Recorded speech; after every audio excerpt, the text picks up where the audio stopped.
Pernah tak anda terfikir dari mana datangnya kisah bawang putih, bawang merah yang kita semua kenal sejak kecil? Ramai sangka ia sekadar kisah dongeng rekaan, tapi sebenarnya ia berpijak pada tradisi lisan masyarakat Melayu sejak berkurun lamanya. Dalam bahasa sastera ini dipanggil folklore, manakala para pengkaji budaya menyebutnya sebagai cerita rakyat warisan identiti bangsa. Bayangkan setiap malam nenek moyang kita duduk di serambi rumah kayu menceritakan kisah ini untuk menasihati anak cucu. Jangan tamak, jangan zalim. Tapi adakah kisah ini hanya pengajaran moral atau ada maksud yang lebih tersembunyi? Mari kita selongkar bersama-sama kerana setiap cerita lama pasti ada benang merah yang menghubungkan masa silam dan dunia moden. Sekiranya anda bayangkan suasana perkampungan Melayu lama dengan bunyi unggas malam dan lampu pelita malap, pasti terasa magisnya. Bawang putih, bawang merah bukan sekadar watak, mereka lambang dualisme dalam hidup, baik lawan jahat, sabar melawan dengki. Anda mungkin tertanya kenapa nama mereka diambil daripada bawang, simbolik sebenarnya. Bawang putih bersih dan suci, bawang merah pedas dan menyengat. Ini teknik literasi yang dipanggil simbolisme, menggunakan benda harian untuk mewakili sifat manusia. Kini mari kita selami watak-watak utama pula. Mari saya bawa anda ke tengah-tengah konflik. Bawang putih, si gadis malang dan bawang merah, si kakak tiri yang licik. Anda tentu pernah rasa teraniaya kan? Itulah kehebatan naratif ini, ia menggunakan watak arketip, satu istilah psikologi yang merujuk kepada pola watak sejagat. Bawang putih mewakili arketip si mangsa yang tabah, manakala bawang merah gambaran konflik dalaman manusia, keinginan untuk mengatasi orang lain walau dengan cara tidak adil. Sekarang bayangkan anda di tempat bawang putih. Sentiasa dipaksa kerja berat, dimarahi tanpa sebab dan tiada siapa membela. Di sinilah muncul dinamika keluarga tiri yang dalam istilah akademik disebut sebagai struktur keluarga tidak linear. Hubungan ibu tiri dan anak tiri dipenuhi prasangka, cemburu dan dendam emosi rawan yang sering berlaku di dunia sebenar. Anda mungkin bertanya, mengapa ibu tiri selalu digambarkan jahat? Jawapan mudahnya, ia refleksi ketakutan masyarakat terhadap perubahan dan ancaman terhadap institusi keluarga. Tapi, adakah semua ibu tiri begitu? Tentu tidak. Namun, kisah ini sengaja menekankan konflik untuk membina klimak emosi. Seterusnya, mari kita lihat titik perubahan besar dalam cerita pertemuan dengan si wanita tua misteri. Sekarang, bayangkan satu hari bawang putih keluar ke sungai. Airnya jernih berkilauan, matahari membias pada permukaan. Di sinilah berlaku pertemuan penting. Bawang putih menolong seorang wanita tua yang hampir tenggelam.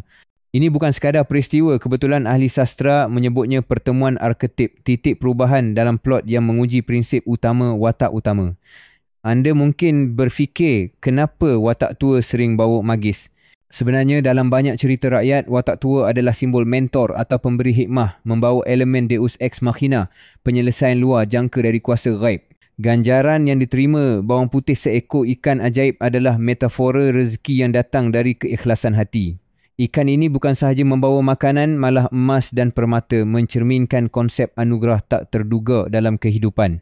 Tapi, adakah kebahagiaan akan kekal? Di sinilah konflik baru bermula.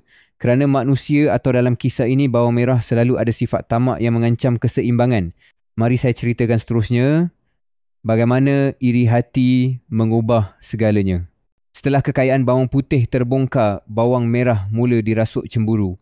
Pernah tak anda rasa geram bila orang lain lebih berjaya walaupun anda rasa mereka tak layak?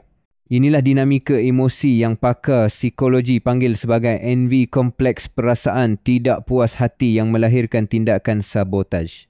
Bawang merah dengan liciknya memerangkap bawang putih ke hutan dengan janji palsu. Teknik manipulasi seperti ini sering dijelaskan dalam sosiologi sebagai power play di mana individu menggunakan tipu daya untuk menjaga kepentingan sendiri. Bagi bawang putih, ini adalah titik nadir diusir dari rumah sendiri tanpa sesiapa untuk bergantung. Tapi di sinilah keunikan naratif ini. Kesengsaraan bukan penamat, sebaliknya pembuka jalan kepada perubahan. Mungkin anda tertanya, adakah nasib akan berpihak kepada orang baik? Di sinilah elemen suspense dan harapan membina ketegangan sebelum kemuncak kisah.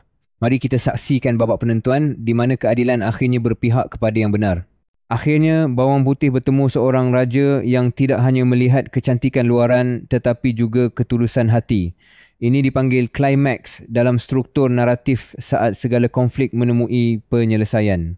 Raja sebagai simbol kuasa dan keadilan memberi ruang kepada bawang putih untuk hidup bahagia. Anda mungkin tertanya, bagaimana pula nasib bawang merah dan ibu tirinya? Di sinilah muncul konsep retributive justice, hukuman setimpal untuk kejahatan yang dilakukan. Bawang merah dan ibu tiri akhirnya menerima akibat dari perbuatan mereka satu penyelesaian yang memberi kepuasan moral kepada pendengar.